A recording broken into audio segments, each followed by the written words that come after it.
Hi friends, welcome back to my another video blog. ഇന്നത്തെ video യൂസി browser ഉപയോഗിക്കുന്നവർക്ക് വേണ്ടിയിട്ടുള്ളതാണ്. നമ്മൾ യൂസി ബ്രൗസർ ഉപയോഗിക്കുമ്പോൾ ബ്രൗസറിന്റെ ഹോം പേജിലായിട്ട് ഒരുപാട് പരസ്യങ്ങൾ കാണാമല്ലേ. ആ പരസ്യങ്ങളൊക്കെ എങ്ങനെ ഒഴിവാക്കാൻ സാധിക്കുമെന്നതിനെ കുറിച്ചാണ് ഇന്നത്തെ വീഡിയോയിൽ പരിശോധിക്കുന്നത്. ഞാനിവിടെ യൂസി ബ്രൗസർ ഓപ്പൺ ആക്കിയിരിക്കുകയാണ്. ഇപ്പോൾ നിങ്ങൾക്ക് ഇതിൽ ഒരുപാട് പരസ്യങ്ങൾ കാണാനായിട്ട് സാധിക്കുന്നുണ്ടാവും. പരസ്യങ്ങൾ ഒഴിവാക്കാനായിട്ട് ആദ്യം ചെയ്യേണ്ടത് താഴെ കാണുന്ന 3 ലൈനിൽ ക്ലിക്ക് ചെയ്യുക. താഴെ ഇടത് സൈഡിലായിട്ട് സെറ്റിംഗ്സ് ഐക്കൺ കാണാം, അതിൽ ക്ലിക്ക് ചെയ്യുക. അപ്പോൾ സെറ്റിംഗ്സ് വിൻഡോ ഓപ്പൺ ആവും. സെറ്റിംഗ്സ് വിൻഡോയിൽ യൂസി ന്യൂസ് സെറ്റിംഗ്സ് എന്നൊരു ഓപ്ഷൻ കാണാം, അതിൽ ക്ലിക്ക് ചെയ്യുക. ഇപ്പോൾ യൂസി ന്യൂസ് ഡിസ്പ്ലേ എന്ന മറ്റൊരു ഓപ്ഷൻ നിങ്ങൾക്ക് കാണാനായിട്ട് സാധിക്കും. അത് ബൈ ഡിഫോൾട്ട് ആയിട്ട് ഓണിലായിരിക്കും, അത് ഓഫ് ചെയ്ത് കൊടുക്കുക. അങ്ങനെ ഓഫ് ചെയ്യുമ്പോൾ യൂസി ബ്രൗസർ റീസ്റ്റാർട്ട് ചെയ്യണോ വേണ്ടയോ എന്ന് ചോദിക്കും. റീസ്റ്റാർട്ട് ക്ലിക്ക് ചെയ്യുക. റീസ്റ്റാർട്ടായി വരുമ്പോൾ ഒട്ടുമിക്ക പരസ്യങ്ങളും യൂസി ബ്രൗസറിന്റെ ഹോം പേജിൽ നിന്ന് പോയിരിക്കുന്നത് കാണാൻ കഴിയും. ബാക്കിയുള്ളതുകൂടി എങ്ങനെ ഒഴിവാക്കുമെന്ന് പറഞ്ഞുതരാം. താഴേക്ക് സ്ക്രോൾ ചെയ്യുമ്പോൾ മാനേജ് കാർഡ്സ് എന്നൊരു ഓപ്ഷൻ കാണാം, നോക്കുക. ഇവിടെ കുറച്ച് സർവീസുകൾ ഓൺ ആയിരിക്കുന്നത് കാണാം, അത് ഓരോന്നായിട്ട് ഓഫ് ചെയ്ത് കൊടുക്കുക. ഇപ്പോൾ യൂസി ബ്രൗസറിന്റെ ഹോം പേജ് ശ്രദ്ധിക്കുക. പരസ്യങ്ങളെല്ലാം പോയി ഒരു ക്ലീൻ വിൻഡോ ആയിരിക്കും നിങ്ങൾക്ക് ഇവിടെ കാണാൻ സാധിക്കുന്നത്. ബ്രൗസർ ക്ലോസ് ചെയ്ത ശേഷം ഒന്നുകൂടി ഓപ്പൺ ആയി കാണിച്ചു തരാം, നോക്കുക.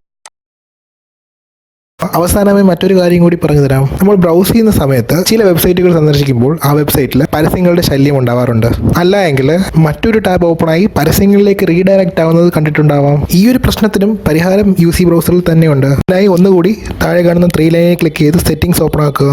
അതിൽ ആദ്യം തന്നെ കാണുന്ന ആഡ്വാൻസ് എന്ന ഓപ്ഷൻ ക്ലിക്ക് ചെയ്യുക. തുടർന്ന് വരുന്ന വിൻഡോയിൽ ആഡ് ബ്ലോക്ക് എന്ന ഓപ്ഷൻ ക്ലിക്ക് ചെയ്യുക. ഇതിൽ ad blocker, powerful ad blocker എന്ന 2 ഓപ്ഷൻ കാണാം. രണ്ടാമതായി കാണുന്ന powerful ad blocker by default ആയിട്ട് ഡിസേബിൾ ആയിരിക്കും, അത് എനേബിൾ ചെയ്ത് കൊടുക്കുക. ഇങ്ങനെ ചെയ്യുവാണെങ്കിൽ യൂസി ബ്രൗസർ ഉപയോഗിച്ച് ബ്രൗസ് ചെയ്യുമ്പോഴുണ്ടാകും പരസ്യങ്ങളിൽ നിന്നും പൂർണ്ണമായിട്ടും നിങ്ങൾക്ക് മുക്തി നേടാം. ഇന്നത്തെ വീഡിയോയിൽ ഇത്രയേ ഉള്ളൂ ഫ്രണ്ട്സ്. ഈ വീഡിയോ നിങ്ങൾക്ക് ഇഷ്ടപ്പെട്ടിട്ടുണ്ടെങ്കിൽ തീർച്ചയായും ലൈക്ക് ചെയ്യുക. ഈ വീഡിയോ സുഹൃത്തുക്കൾക്ക് ഷെയർ ചെയ്ത് കൊടുക്കുക. വീഡിയോയെക്കുറിച്ചുള്ള അഭിപ്രായങ്ങൾ കമന്റായി അറിയിക്കുക. എന്റെ ചാനൽ സബ്സ്ക്രൈബ് ചെയ്യാൻ മറക്കരുത്.